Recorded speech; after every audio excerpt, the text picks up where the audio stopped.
This is the VOA Special English Economics Report. The highest court in the United States is considering the constitutionality of the new healthcare law. The Supreme Court heard arguments at the end of March over the question of what is called the individual mandate. It is part of the Affordable Care Act, which Congress passed and President Obama signed into law 2 years ago. The individual mandate requires all Americans to buy health insurance by 2014 or face a fine. 26 states and a group representing small businesses say the law is unconstitutional. If the law takes effect, about 30 million Americans not currently covered will have to join the health insurance system. Supporters say this will reduce healthcare costs for all Americans. For opponents, the question is whether the federal government has the right to tell people what they can or cannot do.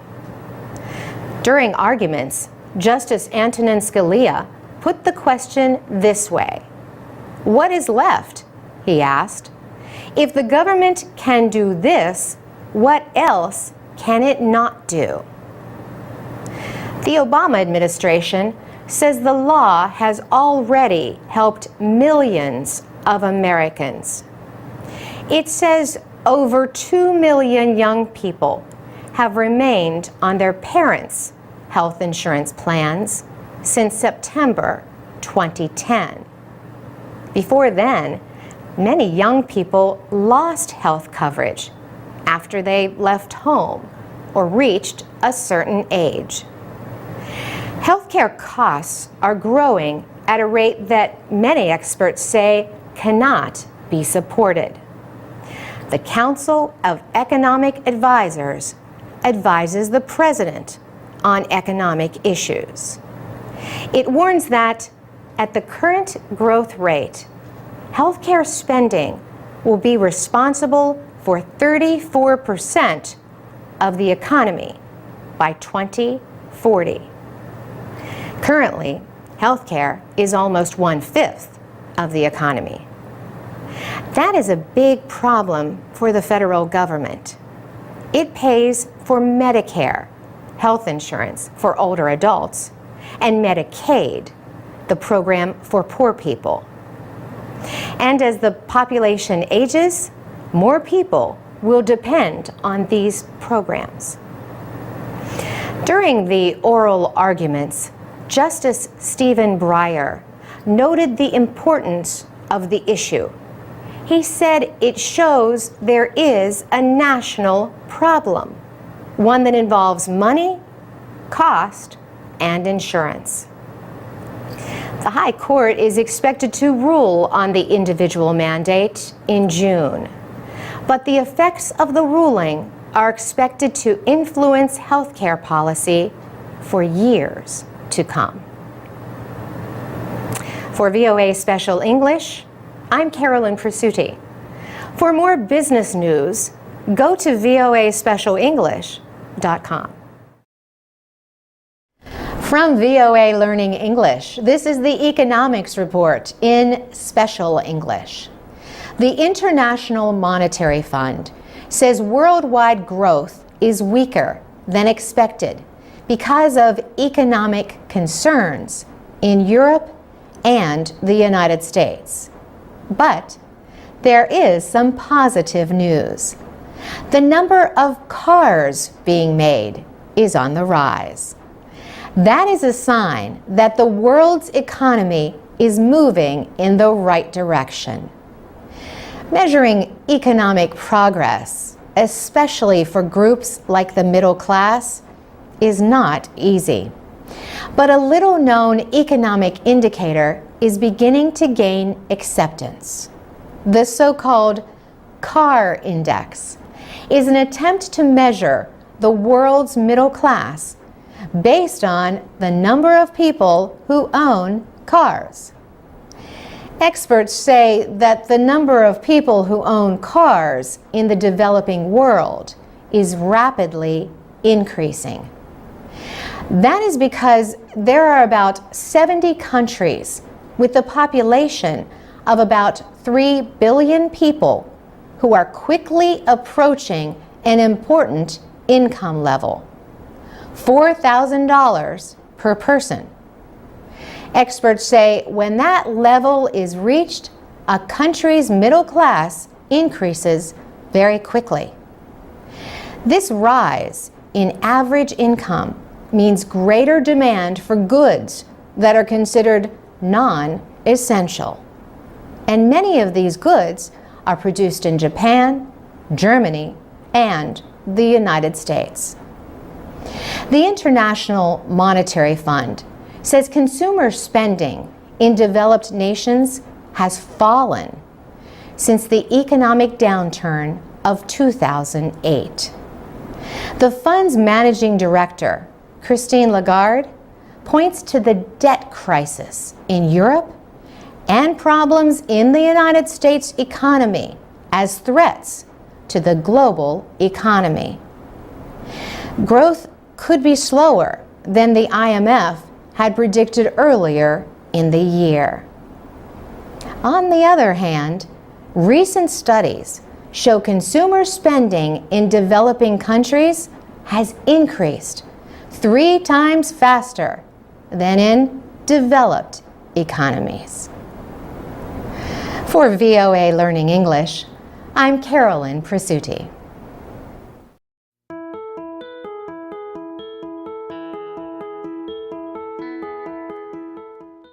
From VOA Learning English, this is the Economics Report. The Chinese meat processing company Wiht International is proposing to buy the American ham and pork producer Smithfield Foods. It would be the biggest purchase of an American company by a Chinese buyer. Ham and pork are the meat of pigs. Virginia ham is famous around the world. The town of Smithfield, Virginia, where the company started, calls itself the ham capital of the world. Larry Sancher is the sales manager for Smithfield Foods. He says the explorer Marco Polo brought a basis for curing ham to Italy from China. He says this kind of cured ham turned out to be the prosciutto that we know today. Later, settlers brought the formula for making prosciutto with them to the United States.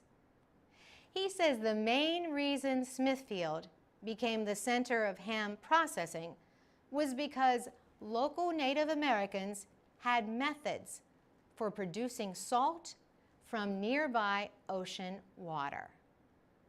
Virginia Wade manages a store that specializes in ham made in Smithfield.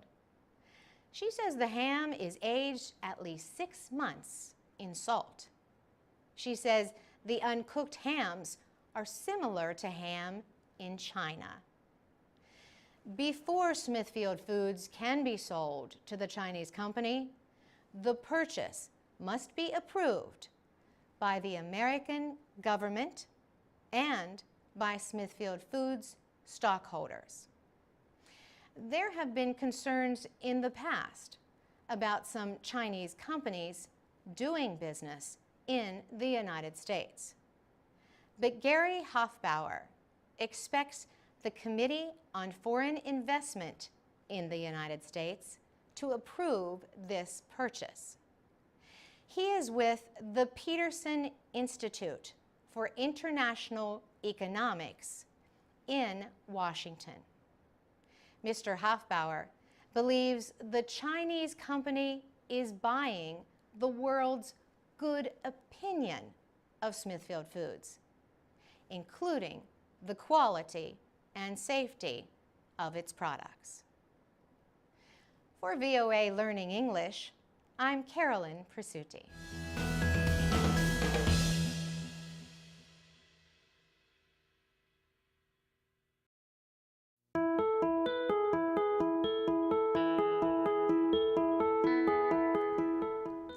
From VOA Learning English, this is the Economics Report.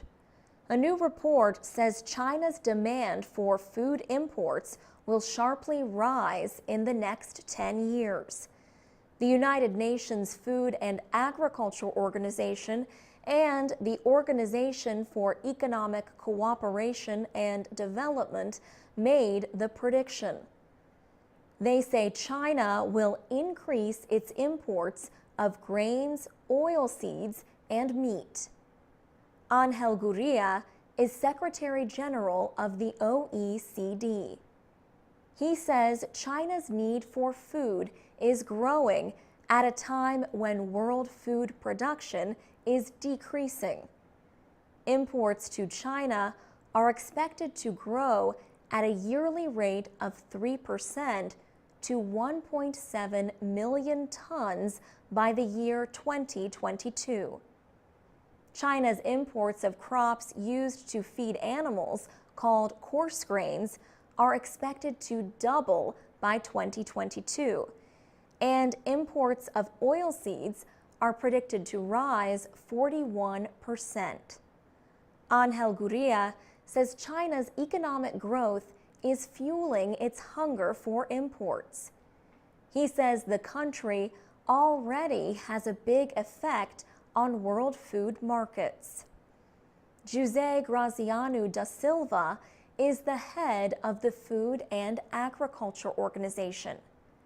He says reducing the large amount of food that is now wasted would help meet the growing demand for food.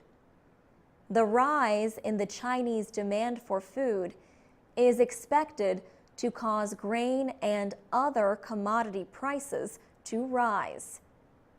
Businesses are taking new steps because of China's influence on world food trade. Last month, the Chinese meat processing company Shuanghui announced a $7 billion offer for the American pork company Smithfield Foods. China is already the world's biggest importer of milk and soybeans. It is expected to become the world's biggest consumer of pork, passing the European Union within 10 years. The FAO and OECD say that will cause international pork prices to rise. For VOA Learning English, I'm Alex Villarreal.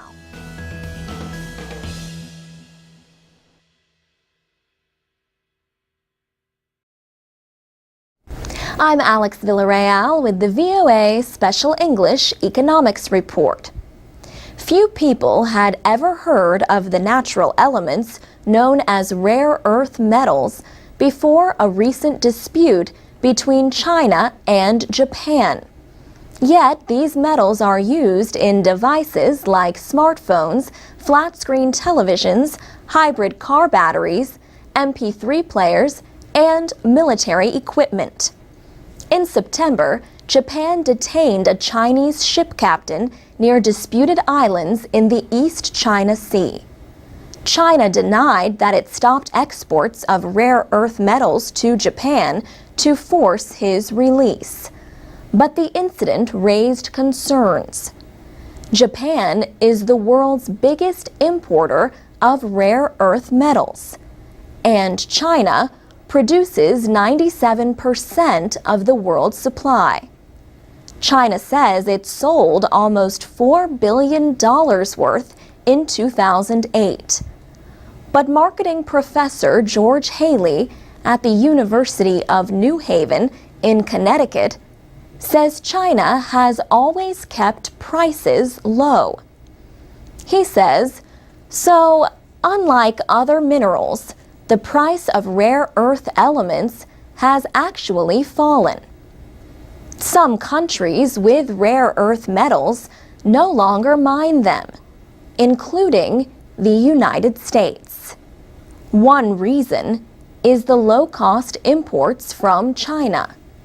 Another reason is concern about environmental damage. So, what are these rare earth metals?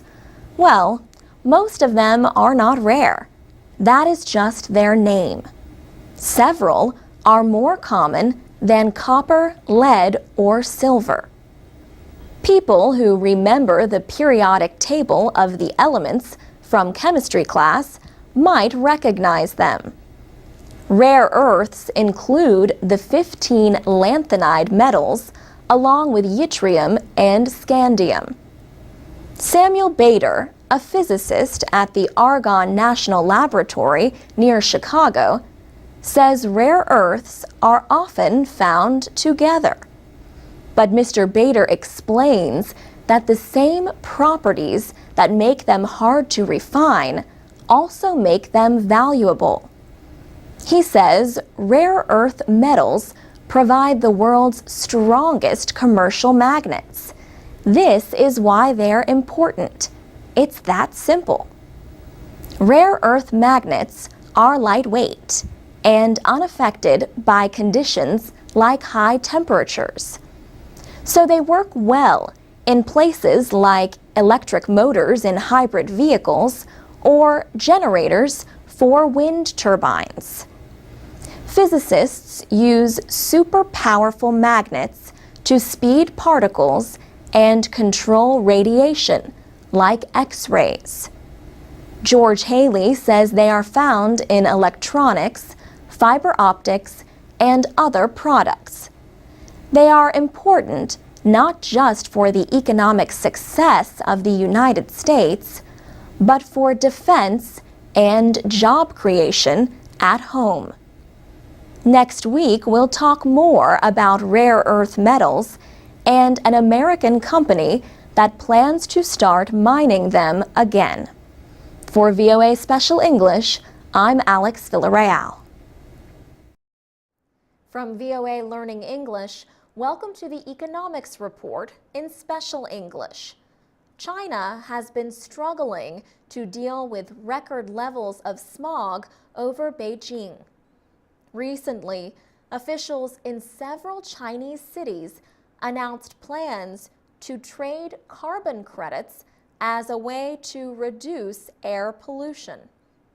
For many years, China considered economic growth more important than the environment.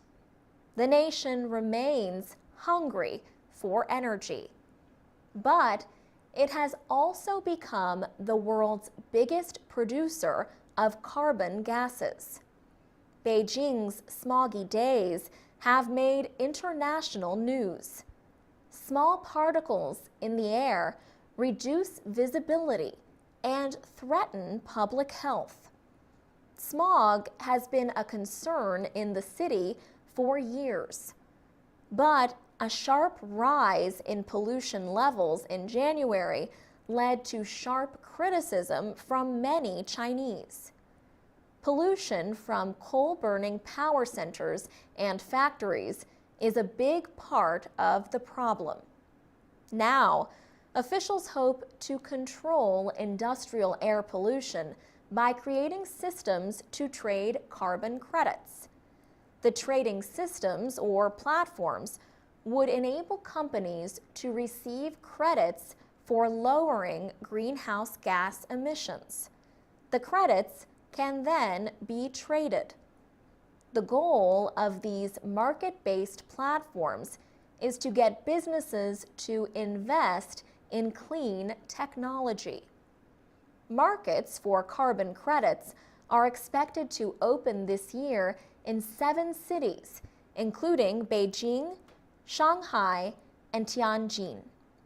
Officials say the government has decided to start with pilot programs because carbon trading is something new. China wants to launch a national carbon trading program by 2016. Still, public pressure continues building on the government to find an answer to thick air pollution. Wu Changhua is with the Climate Group. She says the Chinese people are looking at more than jobs. They want a better environment, too. For VOA Learning English, I'm Alex Villarreal.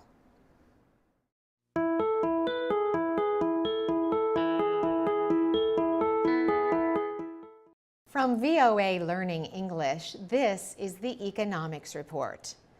Investors in the United States are preparing for the first public sale of stock in the Chinese company Alibaba. The company sells goods by linking buyers and sellers in the huge Chinese online market.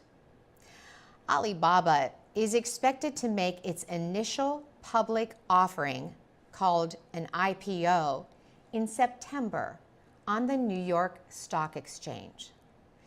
The total value of the company, based in Hangzhou, has been estimated at about $200 billion. Reports from Bloomberg News say Alibaba is offering investors a 12% share of the company. That would mean the company could raise more than $20 billion in the public stock sale. After the IPO, Alibaba could become one of the most valuable technology companies in the world. The e-commerce company is responsible for most online sales in China. It dealt with more exchanges last year than U.S. companies Amazon and eBay combined. And it has more than 230 million active buyers. Scott Kennedy is director of Indiana University's Research Center for Chinese Politics and Business.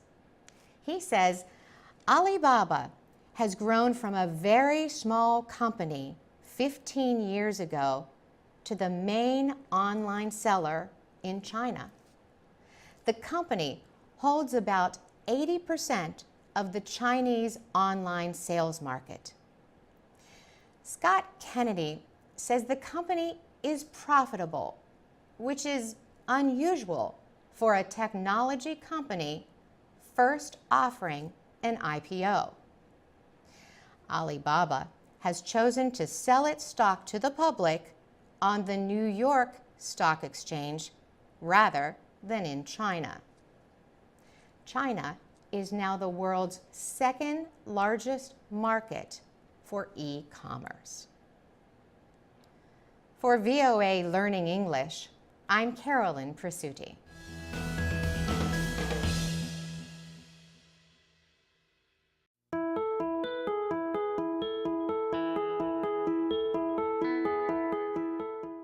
From VOA Learning English, this is the Economics Report.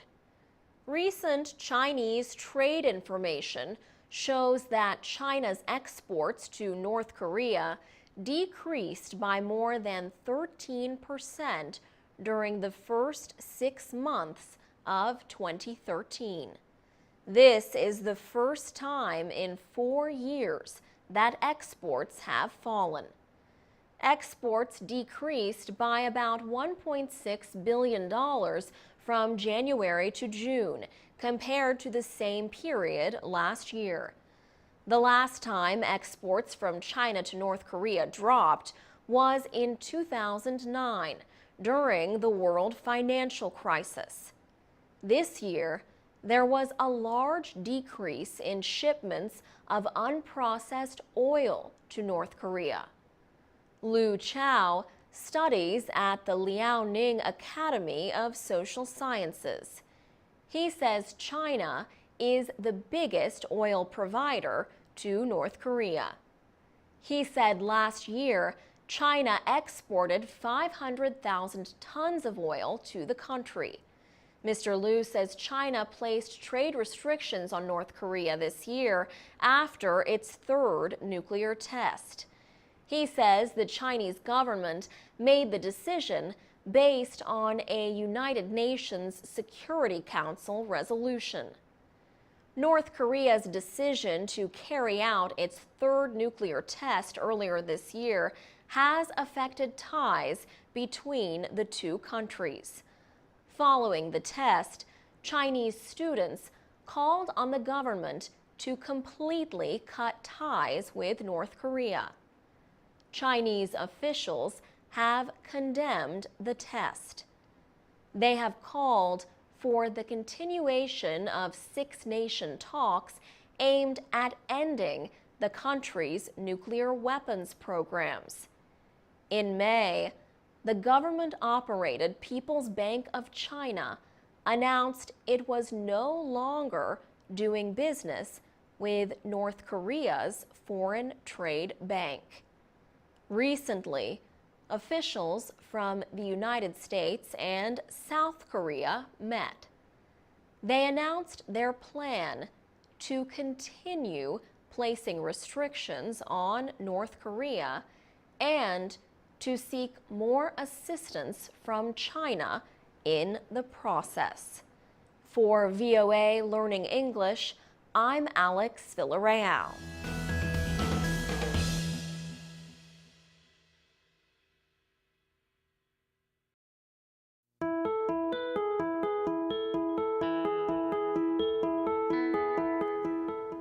From VOA Learning English, this is the Economics Report. The number of people visiting South Africa grew by almost 10% last year. One country making that number grow is China. Chinese investment has been increasing in South Africa. So has the number of Chinese visitors to the country. China sends the fourth largest number of tourists to South Africa. More than 130,000 Chinese tourists went there last year.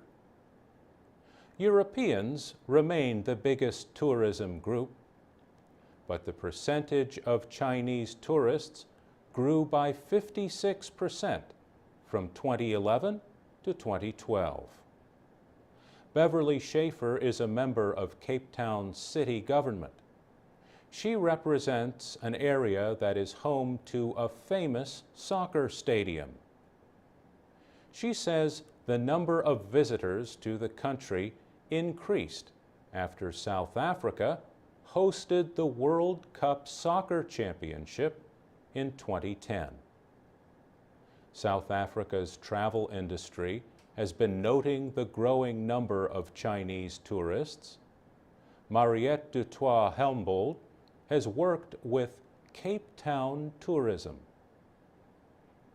She says the industry is looking for Chinese-speaking guides and has started providing information in Mandarin Chinese. There are several reasons for the increase in Chinese tourists. One could be South Africa's inclusion in the BRICS economic group, which also includes China. Also, South Africa recently added visa application centers in Beijing and Shanghai.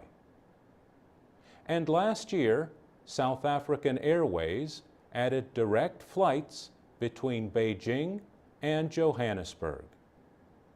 Traditionally, Cape Town's tourism industry has been directed toward Europeans and Americans, who often travel in smaller groups or as couples. However, Chinese tourists often prefer to travel in larger groups. For VOA Learning English, I'm Mario Ritter.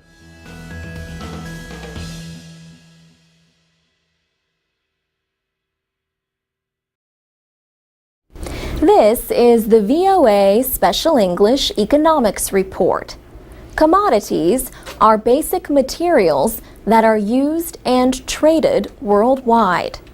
The price of commodities helps determine how much a business can charge for a product and the profit it can make.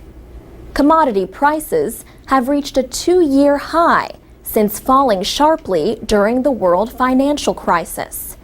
Hard commodities are materials like iron ore, oil, and gold.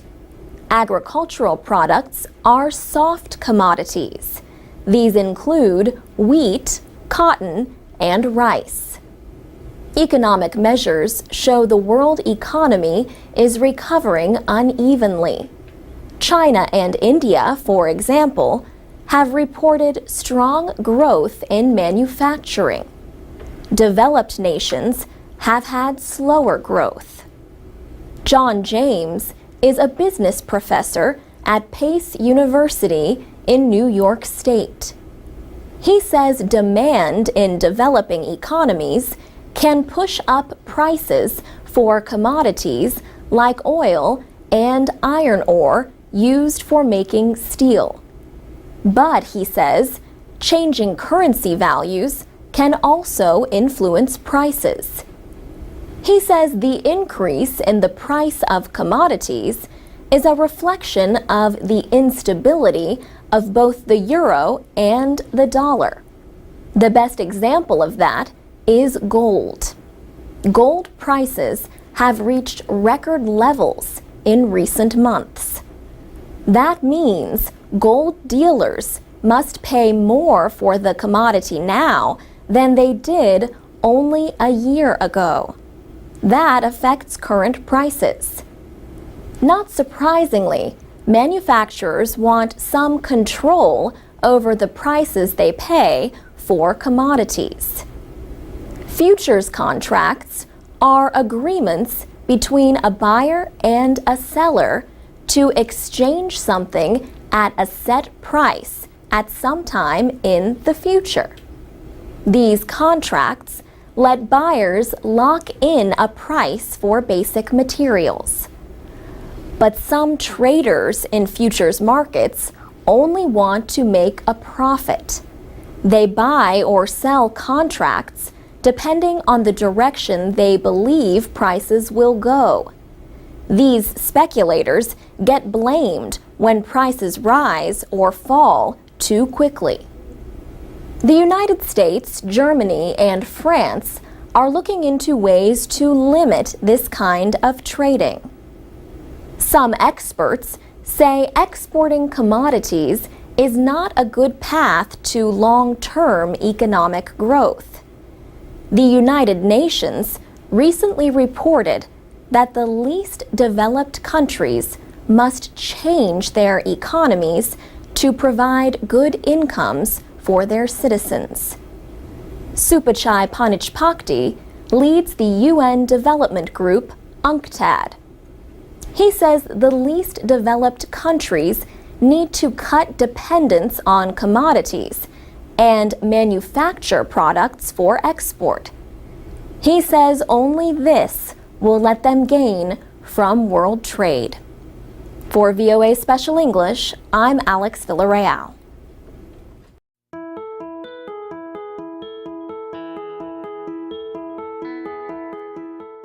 From VOA Learning English, this is the Economics Report.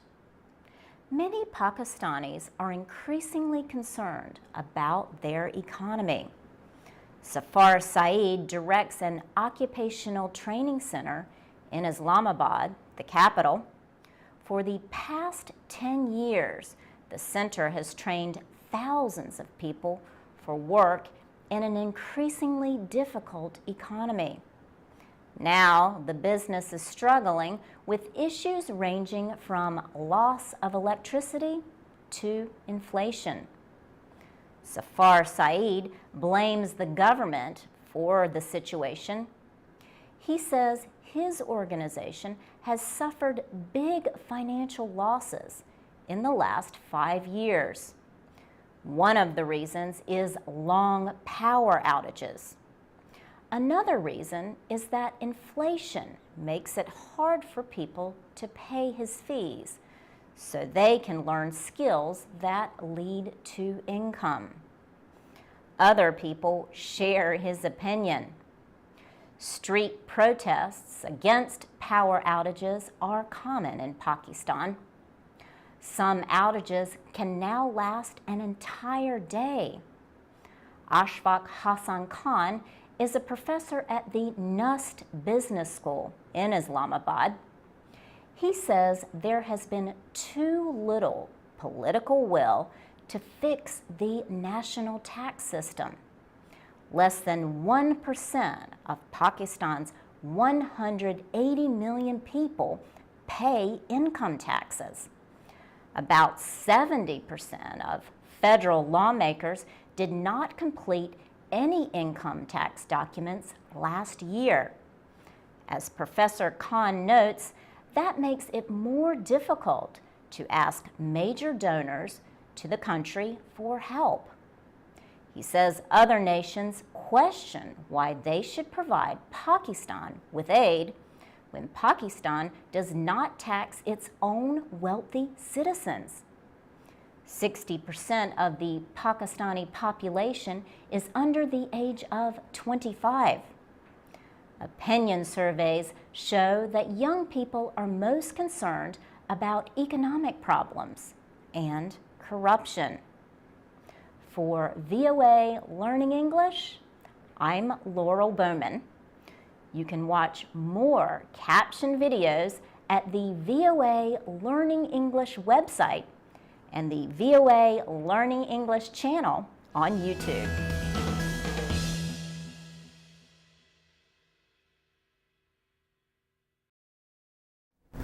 This is the VOA Special English Economics Report. About 350,000 newly unemployed people signed up for financial assistance in the United States during the first week of July. The nation's jobless rate was 8.2% in both May and June. Some employers say they would add employees if they could find workers with important technology skills.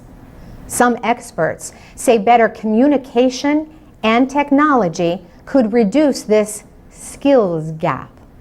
Angel Gurria is head of the Organization for Economic Cooperation and Development.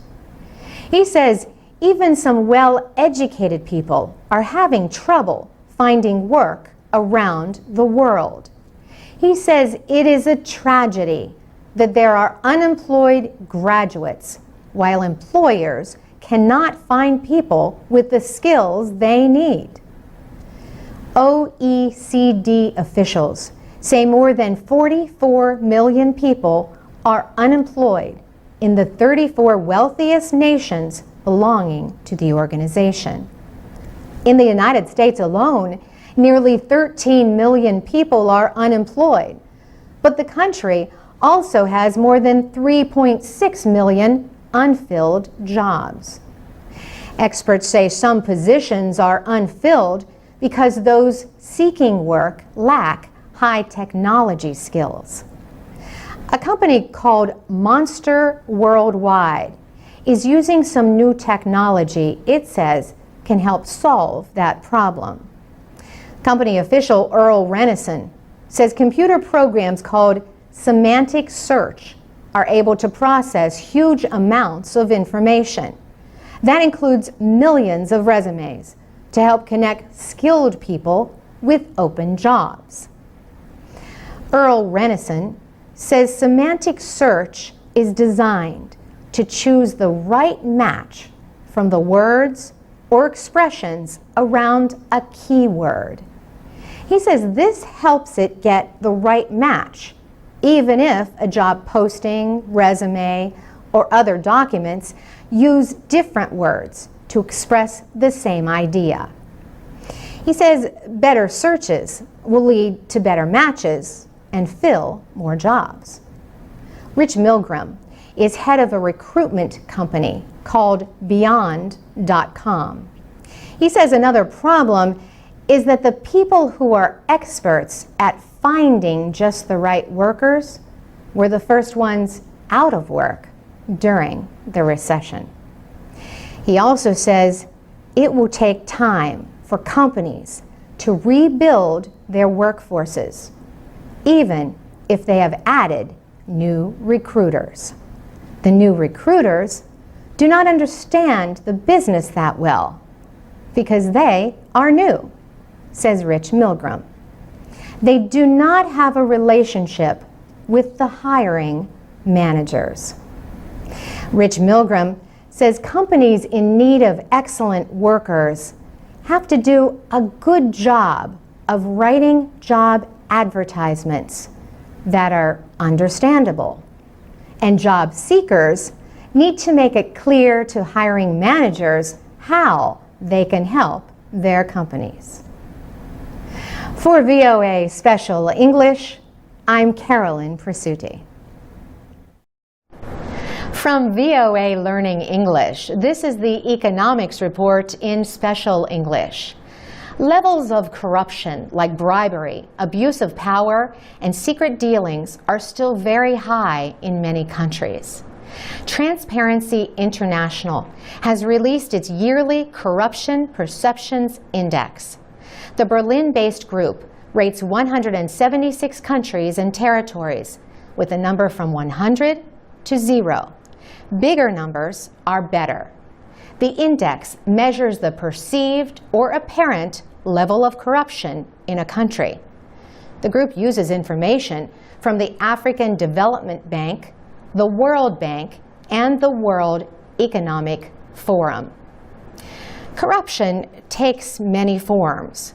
Transparency International calls it the abuse of entrusted power for private gain. One common form is bribery, the use of money or gifts to persuade another person to do something wrong or illegal. Corruption is not easy to measure because it is secretive. But the World Bank has estimated that about $1 trillion in bribes are paid every year worldwide. Stealing public money is another form of corruption. Huguette Labelle is chair of Transparency International.